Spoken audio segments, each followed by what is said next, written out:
चलिए दोस्तों, बात कर लेते हैं आदमपुर में होने वाले विधानसभा उपचुनाव की। जी हाँ, 3 नवंबर को होने वाले इस उपचुनाव के लिए सभी पार्टियों ने कमर कस ली है, लेकिन भाजपा के भव्य बिश्नोई का प्रचार सब पार्टियों से अलग दिखाई दे रहा है।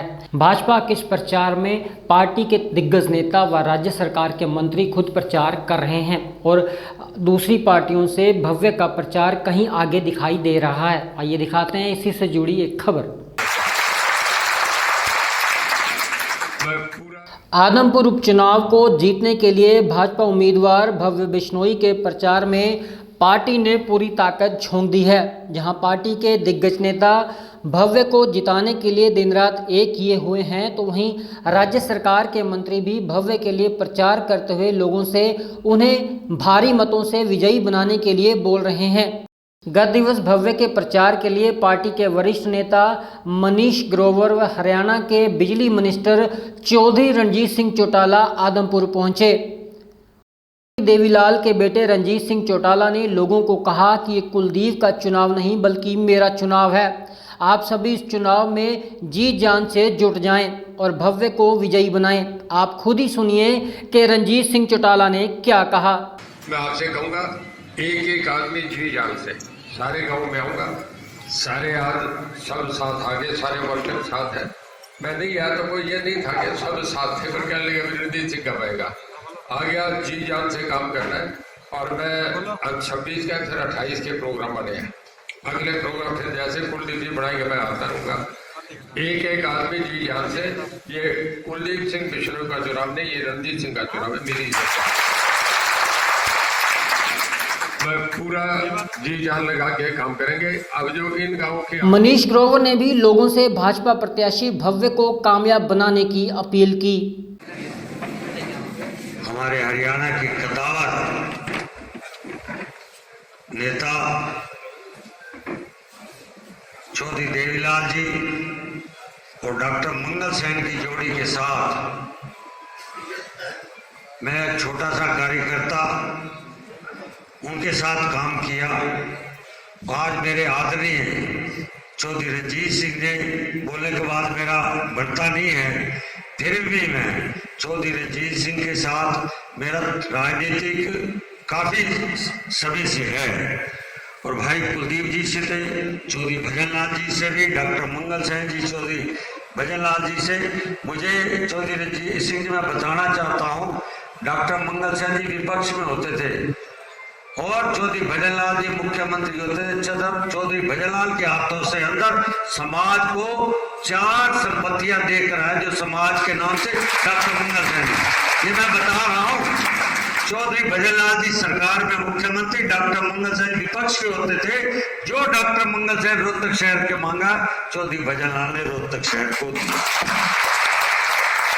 इसलिए मैं रोहतक से आया हूँ और मैं कहता हूं, जो कर्ज चौधरी भजनलाल ने रोहतक को आपको दिया, 4 गुना यहां से भारतीय जनता पार्टी का कर करके आप यहां से हमारे कुलदीप भाई का, जैसे मेरे से पूर्व चौधरी रणजीत सिंह ने कहा है, कोई कसर नहीं छोड़ी। चौधरी रणजीत से बिल्कुल बात बता दी किस तरह कुलदीप बिश्नोई ने भाई जी श्री मनोहर लाल जी का कद बढ़ाया है। और मैं भी आपको विश्वास दिलाता हूं, माननीय मुख्यमंत्री जी की तरफ से आप चौधरी रणजीत सिंह ने खुद जो काम किए हैं, खुद अपने मुख से बोल रहे हैं, इससे ज्यादा कुलदीप जी बोलेंगे। आने वाले 6 तारीख के रिजल्ट के बाद आज आदमपुर की जनता बोलेगी किस तरह कुलदीप जी ने जो काम रुके हुए थे वो काम और। भारतीय जनता पार्टी ने आदमपुर उपचुनाव के लिए दिग्गज नेताओं की फौज को मैदान पर उतार दिया है। जी हां, प्रदेश अध्यक्ष ओम प्रकाश धनखड़ भी भव्य के लिए प्रचार करते हुए दिखाई दे रहे हैं। भव्य खुद भी गांव-गांव, गली-गली घूमकर खुद के लिए प्रचार कर रहे हैं, जहां बुजुर्ग व वरिष्ठ लोगों के चरण स्पर्श कर उनका आशीर्वाद ले रहे हैं, तो हम उम्र लोगों के साथ हाथ मिलाकर उन्हें वोट करने के लिए अपील कर रहे हैं। तो वहीं राज्य के कद्दावर नेता विनोद शर्मा के बेटे कार्तिक शर्मा भी भव्य के प्रचार करने के लिए आदमपुर पहुंचे, जहां उन्होंने लोगों से भव्य को वोट देने की अपील की। आप खुद सुनिए कि कार्तिक शर्मा ने लोगों से क्या कहा। बुजुर्ग, माताएं, बहनें, भाई, बच्चे सब जो अपना कीमती समय निकाल के आए, उन सबका धन्यवाद करना चाहता हूँ कि आपने मेरी हौसला अफजाई की और मेरी बात सुनने आए। आपका बहुत बहुत धन्यवाद। आज मैं आदमपुर आप लोगों के बीच में आया हूँ क्योंकि मैं एक राज्यसभा सांसद के तौर पे आपके समक्ष खड़ा हूँ। इसमें आदमपुर का भी उतना हिस्सा है जितना बाकी इलाकों का, क्योंकि आदमपुर के विधायक ने, जिनको आपने चुना, उन्होंने मुझे वोट दी और मुझे देश की सबसे बड़ी सरकार में भेजा। तो मैं सबसे पहले आपका भी धन्यवाद करना चाहता हूँ मुझे एक सांसद बनाने के लिए।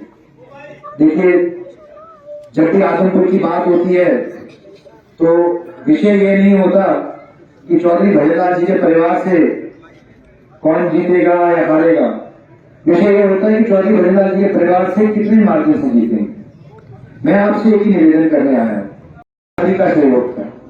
सब लोगों ने एक होकर मुझे वोट दिया और मुझे जिताने का काम किया, संसद में बचाने का काम किया।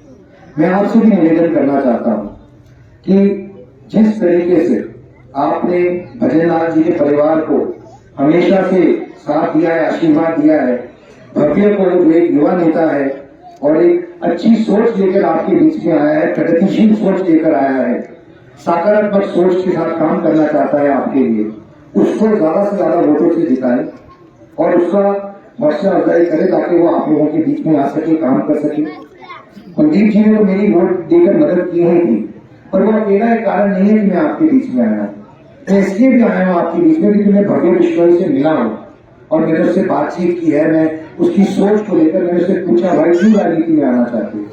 तो भव्य ने जिस तरह की बातें मेरे सामने रखी, उससे मुझे स्वर्गीय चौधरी भजनलाल जी की झलक दिखी कि मेरे पिताजी श्री विनोद शर्मा जी जब मुझे बताते थे कि भजनलाल जी लोगों की बात कैसे रखते थे, उनकी चिंता कैसे करते थे, उनके लिए लोगों में को साथ लेके कैसे चला करते थे, तो मुझे ऐसा लगा, ऐसा महसूस हुआ कि भव्य भी उन्हीं के बच्चों पे आगे चलना चाहता है और उसी तरह की राजनीति करना चाहता है, उसी सेवा भाव से लोगों के बीच में काम करना चाहता है।